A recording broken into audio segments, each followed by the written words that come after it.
memungkinkan terjadi di tempat yang kita tinggali saat ini.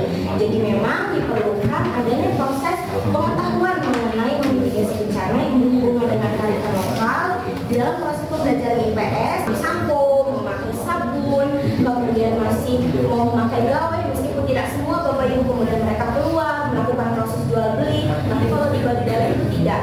Ketika memasuki orang cocok dengan anak, dengan kelas B, dengan model pembelajaran yang sama. Makanya saya selalu bilang ke mahasiswa, ketika nanti Anda sudah lulus, kemudian menjadi seorang guru, khususnya guru sekolah dasar, kalian itu mengajar itu seperti berperang.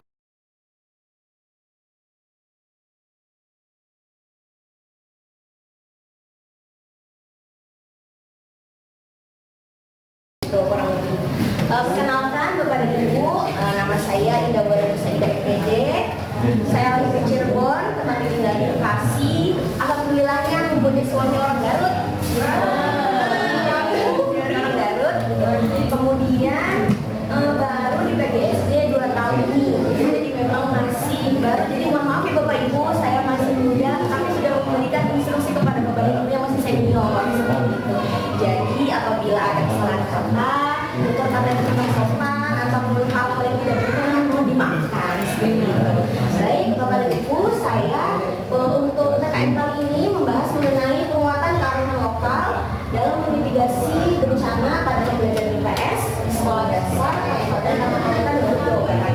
Sebetulnya untuk penelitian yang saya ambil ini tidak terlepas dari keseluruhan kecamatan, kabupaten dan kota yang ada di Jawa Barat. Tapi karena ternyata lokasinya kita ini ada di Garut, jadi mungkin saya ketahui di sini. Tetapi nanti mungkin ada beberapa materi-materi atau intisari-intisari di dalam PPT saya ya yang membahas mengenai di luar dari Garut. Jadi nggak apa-apa ya Bapak Ibu campur-campur saja seperti itu. Jadi pembahasannya memang tidak terpaku untuk daerah Garut saja. Yang pertama adalah pendahuluan. Secara geografis Indonesia terletak di antara dua jalur pegunungan api aktif, yaitu api aktif dunia, yaitu sirkuit Pasifik dan sirkuit Mediterania. Kondisi ini dapat memicu terjadinya bencana letusan gunung api.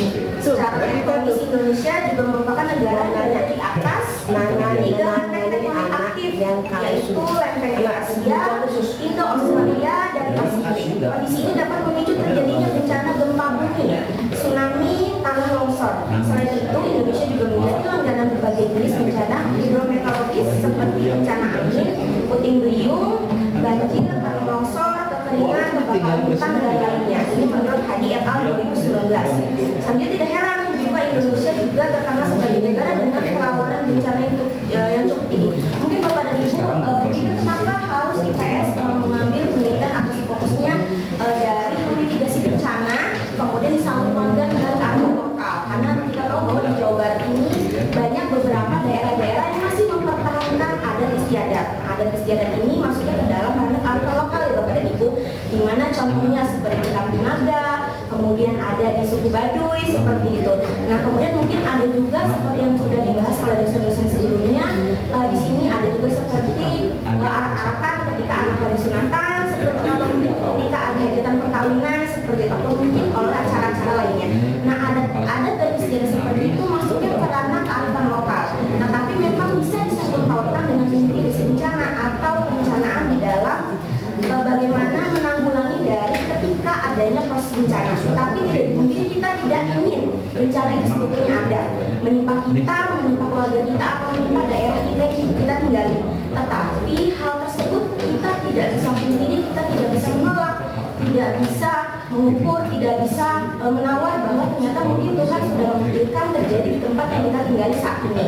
Jadi memang diperlukan adanya proses pengetahuan mengenai mitigasi bencana yang berhubungan dengan kearifan lokal di dalam proses pembelajaran IPS dirangkum menjadi satu, yang dimana akhirnya nanti ujungnya dari penelitian ini adalah membuat produk seperti bahan ajar, modul, LKPD, kemudian FPT dan lain sebagainya, sampai menjelaskan juga yang memang di dalamnya mengandung unsur-unsur dari kurikulum 2013 dan unsur-unsur dari kurikulum Merdeka yang ranahnya memitigasi dari bencana tersebut dikaitkan dengan kearifan lokal, dibentuk di dalam pembelajaran IPS SD yang bisa dari kelas 1 sampai ke kelas 6 seperti itu. Kita tahu bahwa di Indonesia ini untuk jurusan mata kuliah saja tidak semua dari universitas yang ada di Indonesia ini mewakili atau ada atau membuka tentang jurusan atau prodi tentang kebencanaan.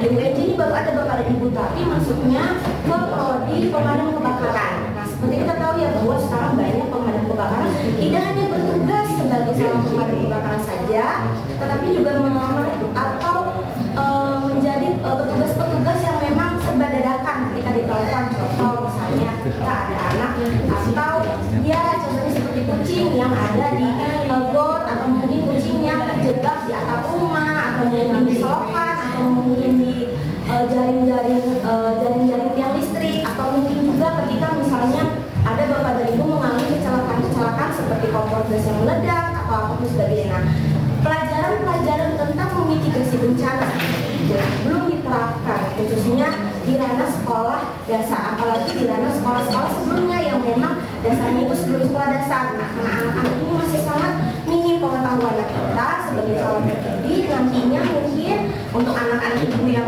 sekarang SD nanti akan menjadi seorang guru, diberikan edukasi kembali bahwa ternyata mungkin ketika ada bencana seperti itu ya, ibu kemarin sudah mendapatkan pelatihan atau mungkin mendapatkan materi ya yang nggak banyak, tapi memang kita diberikan kenegaran seperti itu bahwa ternyata ketika ada bencana, ketika akan terjadi suatu bencana, ketika akan setelah pasca bencana, ternyata semua itu bisa dideteksi, semua itu bisa diukur, semua itu bisa terlihat. Meskipun memang gejala-gejala alam ini kadang-kadang kita sebagai manusia dengan mata yang seperti itu yang tidak terlalu berpikir bahwa oh ini merupakan tanda-tanda dari alam, oh ini merupakan tanda-tanda yang Tuhan berikan. Tetapi kalau kita fokusnya hanya ya bekerja saja, berkehidupan saja sehari-hari, jadi tidak terpikirkan bahwa sebetulnya alam sudah memberikan wasiat, alam sudah memberikan titik-titik temunya. Tetapi karena kita sebagai manusia yang tidak dibekali ilmu, kurangi ilmu tentang mitigasi bencana,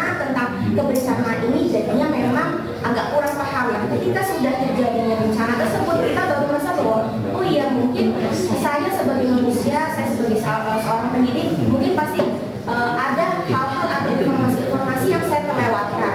Tetapi kita perlu ketahui juga di Indonesia juga memang jurusannya saja dan prodinya saja untuk mata kuliah kemudian untuk jurusan tentang mitigasi bencana ini masih jarang seperti itu, karena pertama peminatnya sedikit, kedua dianggap tidak memiliki jenjang karir yang bagus seperti itu. Padahal kalau di DKI Jakarta sendiri itu sudah bisa mengikuti seleksi CPNS atau PNS seperti itu. Tetapi karena memang peminatannya kurang, karena memang juga orangnya juga tidak banyak rekrutmennya, jadi tidak seperti jurusan dan prodi lain yang diminati seperti itu. Kalau kita melihat berita di Jepang itu banyak ketika masuk ke hotel sudah disediakan helm, sirine, kemudian kentongan, yang kalau dulu kentongan itu kan ada yang dari bambu, ada yang dari besi, semua itu sudah disiapkan. Bukan semata-mata hanya sebagai hiasan Bapak dan Ibu, tapi memang itu berguna ketika ada alarm yang sudah berbunyi di setiap daerah ya, ada sirinenya itu, mereka itu diharuskan menggunakan. Jadi pemerintah tidak lagi mengingatkan satu persatu, tetapi sudah disediakan di dalam fasilitas hotel tersebut atau kamar tersebut. Kemudian nanti dilanjutkan, alarm dan sirinenya akan diberikan melalui SMS seperti itu. Boleh Bapak dan Ibu proses nanti lagi, bisa mendapatkan informasi tersebut ada di YouTube seperti itu, atau mungkin di Google itu bisa di searching. Kemudian di Turki juga seperti itu, ada seperti negara tersebut itu membentuk seperti Google Map gitu ya Bapak Ibu. Jadi ada beberapa daerah atau titik-titik lokasi yang sebetulnya rawan. Kemudian nanti ketika akan bencana alam akan datang ini, mereka akan sinyalnya berbunyi, kemudian ada warna, jadi HP-nya itu akan bunyi terus bunyi berdering. Jadi mengingatkan yang memiliki si handphone ini, memiliki gawai atau gadget ini, mengetahui bahwa oh iya ternyata memang akan terjadi bencana, meskipun bencananya belum ada. Tapi kalau dipikirkan, tetapi kan Bu, mohon maaf, ketika sudah terjadi bencana tersebut tidak akan terpikirkan seperti itu. Boro-boro memikirkan handphone, boro-boro memikirkan gawai, boro-boro memikirkan orang lain untuk menyelamatkan diri sendiri saja, itu sudah sangat susah seperti itu. Iya memang betul, kita memang harus sadar diri, pemerintah masih sangat kurang edukasi terhadap mitigasi bencana, khususnya di dalam pembelajaran di dalam SD ini gitu. Jadi saya mengambil penelitian menggabungkan dari mitigasi bencana yang ada di sekolah dasar ini dikaitkan dengan kearifan lokal yang ada di Jawa Barat.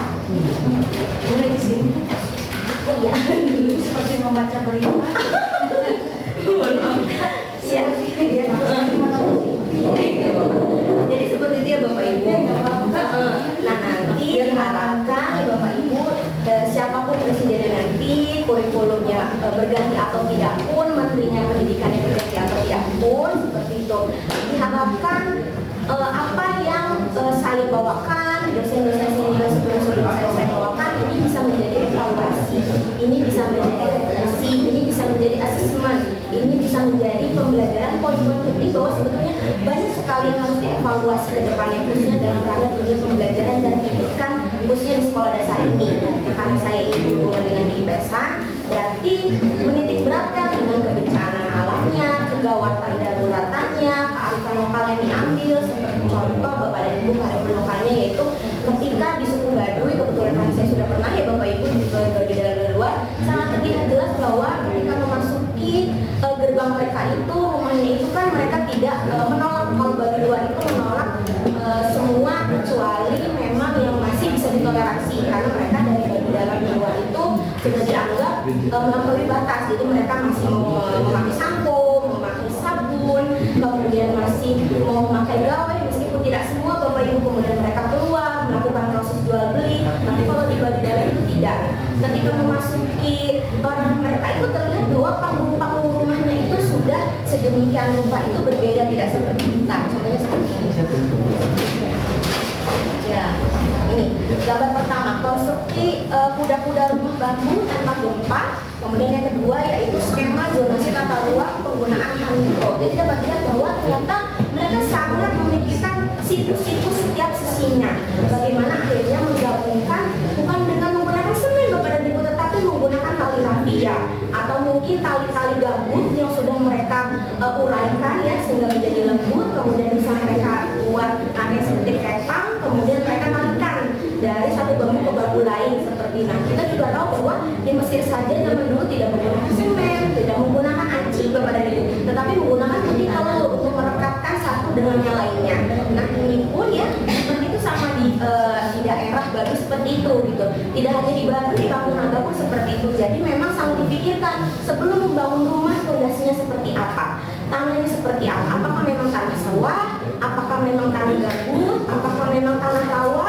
Kemudian ketika sudah dibangun, bangunan tersebut seperti apa, apakah tahan gempa atau tidak, apakah memang layak untuk dipakai dengan jangka puluhan tahun yang lalu atau puluhan tahun yang akan datang atau tidak, apakah memang sebetulnya dari fondasi yang mereka pilih, mereka buat itu sesuai atau tidak dengan karakteristik alam. Jadi memang sebetulnya alam ini sebetulnya sudah menyediakan semuanya kepada kita, tetapi memang kita harus dibekali ilmu ya Bapak dan Ibu, harus dibekali ilmu sehingga kita bisa melakukan merefleksi, melakukan asesmen, kemudian bisa mengolah semuanya agar bisa dipergunakan keberfungsiannya di dalam kehidupan sehari-hari, khususnya untuk anak-anak kita di dalam anak-anak PGSD ini dari kelas 1 sampai kelas 6, khususnya mata pelajaran IPS seperti itu kan. Kita tahu bahwa IPS itu kan tidak hanya berputar di dalam kelas saja nih Bapak dan Ibu, tapi luar bahwa apapun yang mereka lihat tadi seperti bahwa literasi itu ada banyak. Salah satunya literasi sosial. Literasi sosial itu membahas bahwa anak-anak itu diperhitungkan bahwa ini loh nak, ternyata kejadian ketika ada temannya yang jatuh kemudian ditolong itu merupakan proses literasi. Gimana? Karena mereka membaca kejadian yang ada di dalam lingkungan kelas maupun di luar kelas, kemudian mereka rekam, kemudian mereka kemudian ternyata ketika teman saya terjatuh kemudian ada yang menolong, itu merupakan bukti kasih sayang, bukti adanya empati, bukti sosial antara manusia dengan manusia lain, adanya hubungan simbiosis, mutualisme dan lain sebagainya. Jadi seperti itu Bapak dan Ibu. Kemudian selanjutnya poin utama dan poin terakhir sebetulnya dari penelitian ini adalah untuk membuat, tadi sudah saya bahas ya, untuk membuat bahan ajar, untuk membuat dalamnya ada RPP, ada silabus, ada modul pembelajaran yang dipilih, ada metode yang digunakan, yang dimana sampai saat ini mungkin kita masih ada beberapa sekolah yang masih menggunakan kurikulum 2013 dan kurikulum Merdeka, jadi masih simpang siur.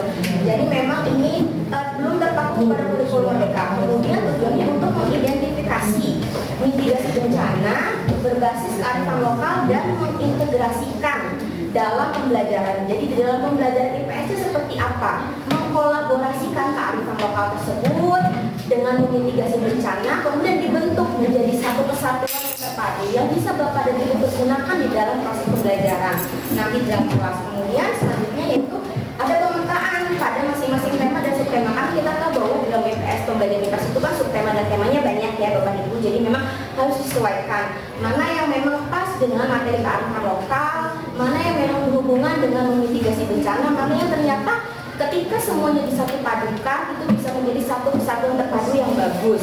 Kemudian selanjutnya ada proses pembelajaran dengan model kooperatif, inklusi dan berbeda untuk mengembangkan keterampilan berpikir tingkat tinggi dan kuat. Jadi memang tujuannya selain membuat bahan ajar, perangkat ajar, tetapi juga untuk memaksimalkan apakah peserta didik tersebut mampu memahami dan mengetahui bahwa ternyata untuk proses pembelajaran tersebut dibutuhkan model pembelajaran yang bagaimana dan seperti apa. Nah ini kan yang tahu hanya Bapak Ibu sebagai gurunya, sebagai wali kelasnya atau sebagai guru kelasnya.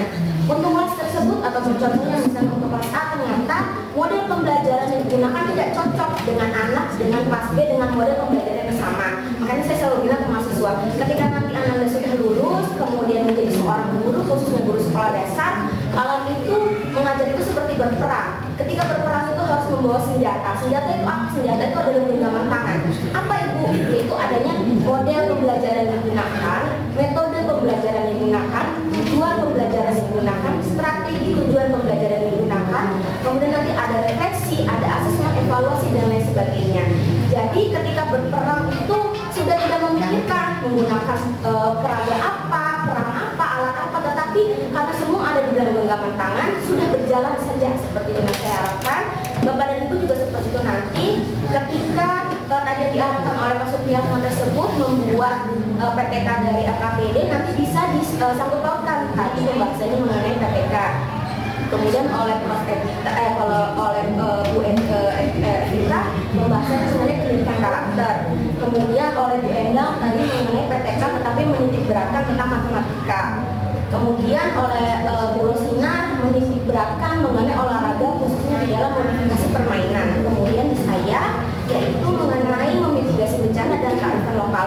Aduh Bu, saya pusing bagaimana menjadi satu padu dan memadukannya ketika nanti, apalagi nanti ditambah Pak Enda tentang kesenian. Bapak dan Ibu boleh misalnya Bu, tidak saya mau ngambil tentang mitigasi bencana saja, atau mungkin tentang kebencanaan di sekolah, atau mungkin tentang kearifan lokal boleh Bapak dan Ibu. Jadi saya nggak memberatkan ya, yang penting nanti memang ketika 2 minggu selesai itu didapati produk oleh Bapak dan Ibu yang buat, didapati dari ke-6 kami ini, didapati satu produk yang memang menjadi satu kesatuan yang terpadu. Tetapi jangan lupa bahwa di dalamnya memang harus sesuaikan model pembelajarannya, metodenya, strateginya, tujuannya dan lain sebagainya.